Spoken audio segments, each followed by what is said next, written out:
Let's talk NBA draft presented by Canva. Design presentations for free at canva.com. So now that we're into the NBA finals, that of course means the draft is just around the corner. In fact, 3 weeks from today. Yesterday, the last day players could withdraw from the draft. So now this mock draft's really starting to take shape. According to our Kyle Boone's latest mock, the #1 overall pick, no shocker here, Oklahoma State's Cade Cunningham to the Pistons. In fact, it is not just Kyle Boone's board. All of our draft experts have the Pistons selecting the 19-year-old guard. Taking a look at some other players there on Kyle Boone's latest mock draft, you got the Rockets selecting USC's Evan Mobley, 2nd overall.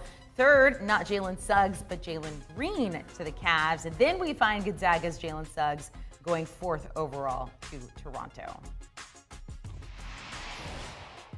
So let's welcome in our good friend Kyle Boone to CBS Sports HQ. We're going to go through your mock, some of the latest stories in the draft. And Cade Cunningham, he's been your #1. He's still your #1. So we're going to jump past that. We're going to go to Jalen Green, going 3rd overall to the Cavs. But right now, according to you, there's a lot of chatter about his draft stock actually rising, potentially making a push for going 2nd overall. So what are you hearing, Kyle?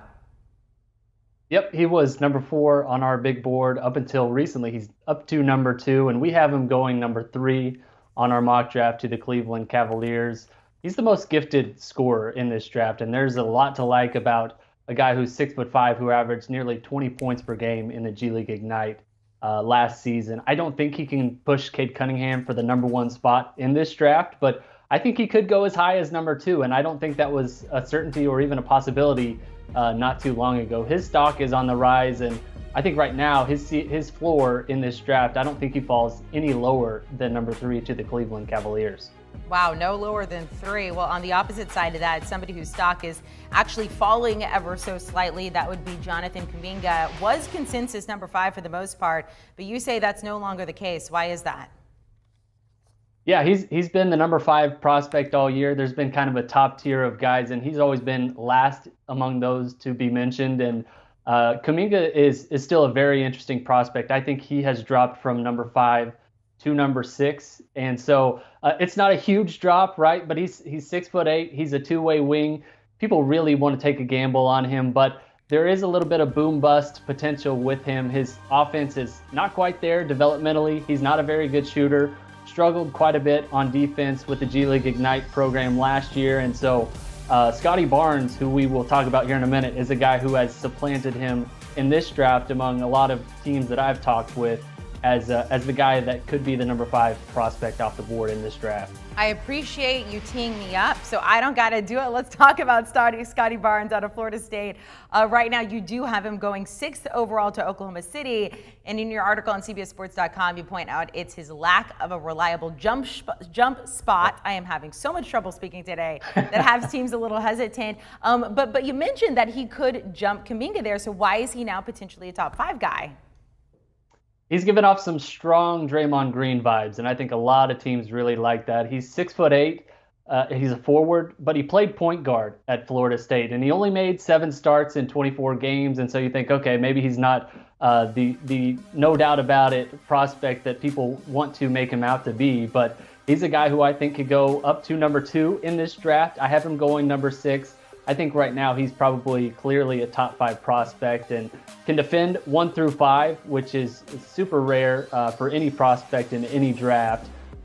His vision, his court vision, his ability to pull the ball down and run in transition really separates him, especially with his size. He had a higher assist rate last season than Cade Cunningham and Jalen Suggs, 2 of the best point guards in this draft. And so the jumper needs some work. There's no question about it. He shot 27.5% from 3 last season at Florida State. But if he is able to improve his jump shot, we could be talking about the best overall prospect in this year's draft. All right, last guy, let's talk about James Bouknight out of UConn. Medical is always important, especially with him.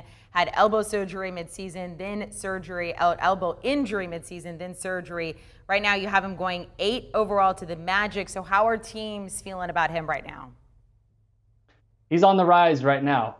He had the elbow injury and the surgery, and he came back and looked pretty good. Efficiency, his numbers took a pretty big hit. 3-point shooting was down. His field goal shooting was down. He wasn't getting to the free throw line as often as he was prior to the injury.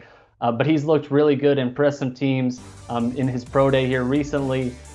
Just a microwave scorer who was going to be an instant offensive impact player in the NBA. And that type of role player in the NBA is super valuable. We have him going number 8 to the Orlando Magic, a team that could use a microwave scorer and someone who can generate offense. He's that type of player, and clearly I think has cemented himself as a no doubt about it lottery guy and potentially a top 10 pick in this draft. He continues to rise on teams' big boards. All right, I lied. I'm going to throw one more at you. So I'm looking at your top players. Your top 10 does not include Corey Kissberg. And I thought it was really interesting because earlier this week, our Colin Ward-Henniger had him going as high as 10. So obviously made a name for himself there during the dance there. How are you feeling about Corey Kissberg? I think he has an obvious role in the NBA, right? He's the best shooter in the NBA draft. He's a guy who, if you're relying on him to be a spot-up shooter, he's going to be great. I'm not convinced that he has other aspects of his game to bring to the next level.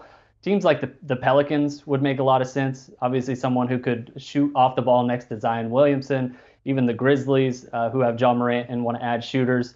He's going to be a really good NBA player, but in terms of long-term upside, I'm not convinced that he's a top 10 prospect in this draft just because he's a shooter, but what else can he bring to the table?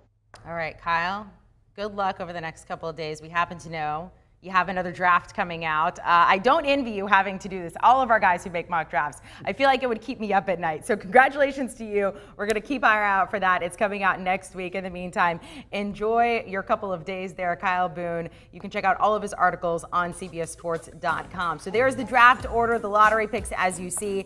And as I mentioned yesterday, Wednesday was the last day for players to withdraw their names from the draft. So we're pretty much set here. We'll see how it goes. The NBA draft 3 weeks from tonight on July 29th. Want a sports network that delivers everything that matters about the game? The highlights, the picks, the instant analysis. No yelling, no fake debates, no politics. Hit the subscribe button and never miss a moment.